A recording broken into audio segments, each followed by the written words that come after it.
దానికి ఏమన్నా అంటే అది అది అది అది దాని గురించి స్పెసిఫిక్గా ఆమె ఏదైనా చెప్పగలిగితే దానికి ఎవరైనా ఆన్సర్ ఇవ్వచ్చు. అలా కాకుండా రెండో మాట అన్నారు, అన్యాయం జరిగినా సహించాము కానీ తర్వాత వైఎస్ఆర్ గారి ఆలోచనలు వాటిని అమలు చేయలేదు. ఫస్ట్ దానికైతే ఖచ్చితంగా ఆన్సర్ ఇవ్వాలి. ఏం అన్యాయం చేశారు, ఏం అన్యాయం జరిగింది? ఆ రోజు అందరూ కష్టపడ్డారు. జగన్మోహన్ రెడ్డి గారు ఆ రోజు అడుగులు వేశారంటే ఆయన సొంత మాటల్లోనే లక్షలాది మంది కార్యకర్తలు కదిలారు, నాయకులు కదిలారు, త్యాగాలు చేశారు, ఇంక్లూడింగ్ హిమ్సెల్ఫ్ సఫరింగ్. ఆయన సఫర్ కాకపోతే అక్రమ కేసుల్లో 16 నెలలు జైల్లో పోవాల్సిన అవసరమే ఉంది అనుకో. కాంగ్రెస్ హైకమాండ్ ఆ రోజు వాళ్ళు డిక్టేట్ చేసిన దాని ప్రకారం ఊపొట్టి ఉంటే ఆయనకు వాళ్ళ మాటల్లోనే చెప్పారు క్యాబినెట్లోకి తీసుకునే వాళ్ళము, తర్వాత ఫ్యూచర్లో సీఎం అయ్యేవాడు. ఏం ఆస్తులు లేకనా అనుకో, లేక బతకలేకనా? ఒక ఒక ఒక ఒక పాయింట్ దగ్గర డిఫర్ అయి ఓదార్పు యాత్ర వద్దనడంలోనే రాజశేఖర రెడ్డి గారి ఆలోచనలకో ఆయన ఆశయాలకో కాంగ్రెస్ పార్టీ అంటే సోనియా గాంధీ కానీ రాహుల్ గాంధీ కానీ వాళ్ళు సమాధి కట్టాలని చూస్తున్నారు. వాటిని సజీవంగా ఉంచాలి, ఆచరణలోకి చేతనైనంత తీసుకురావాలి అనే ఉద్దేశం అది కూడా ఇమిడి ఉంది దాంట్లో.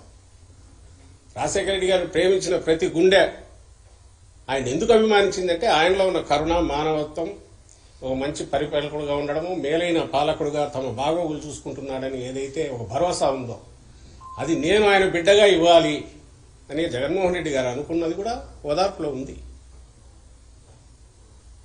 అలాంటి ఓదార్పు యాత్రను ఎప్పుడైతే వాళ్ళు అడ్డుకున్నారో, కంటిన్యూ చేశాక హెరాస్మెంట్ ఏ స్టేజ్కి పోయిందో మీకు తెలుసు. ఇలా కాదని సొంత బాబాయిని పక్కకు, ఆయన చిన్నాన్నను పక్కకు లాగి ప్రలోభ పెట్టి మంత్రి పదవి ఇచ్చాక బయటకు వచ్చేశారు.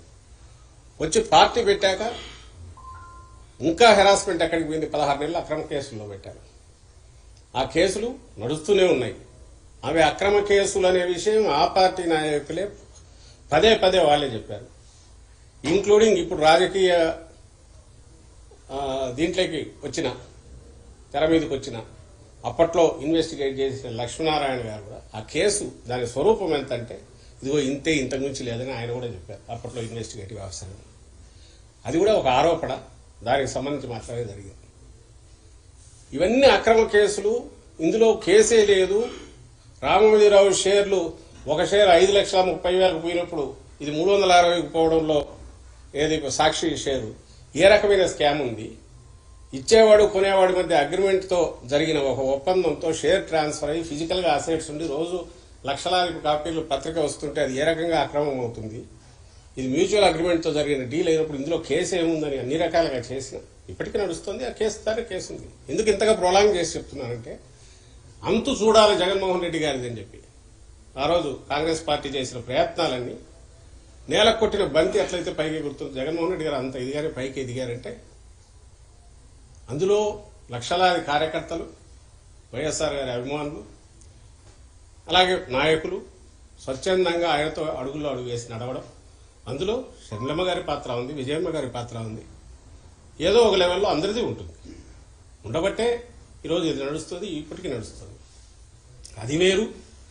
రాజకీయ పార్టీగా అవతారం ఎత్తాక ఒకటి ఏదైనా వ్యవస్థ తయారయ్యాక ఆ పార్టీ అధికారంలోకి రావాలనే ప్రయత్నం చేశాక, అధికారంలోకి వచ్చి నిలబడాలన్నాక ఆర్గనైజేషన్ పరంగానో ఇంకోటో న్యాయాలు చేయడము లేదా దగ్గరికి తీసుకోవడము అనేది అవి డిఫరెంట్ రకరకాల పారామీటర్స్ మీద నడుస్తుంటాయి. అది ఏ పార్టీ అయినా. అందులో అత్యంత పారదర్శకంగా న్యాయం చేసే ప్రయత్నం చేసిన పార్టీ ఏదైనా ఉంటే అది వైఎస్ఆర్ కాంగ్రెస్ పార్టీ. అందుకే ఈరోజు ఈ కార్యకర్తలు ఆయనతో అచంచల విశ్వాసంతో ఆయనతో అడుగులు వేస్తున్నారు, నాయకులు కానీ అందరూ. పార్టీ ఇంత బ్రహ్మాండంగా ఉంది. ఇది ఒక పార్ట్. రెండవది ఆమె చెప్పినది, ఇంత జరిగినా నాకు అన్యాయం జరిగినా కనీసం రాజశేఖర రెడ్డి గారి ఆశయాలు అమల్లోకి వచ్చినాయా, ప్రజలకు మేలు జరిగిందంటే ఒక్కటంటే ఒక్కటి కూడా లేదంటున్నారు. ఇంకా అది విన్నాక ఏమనాలో అర్థం కావట్లేదు.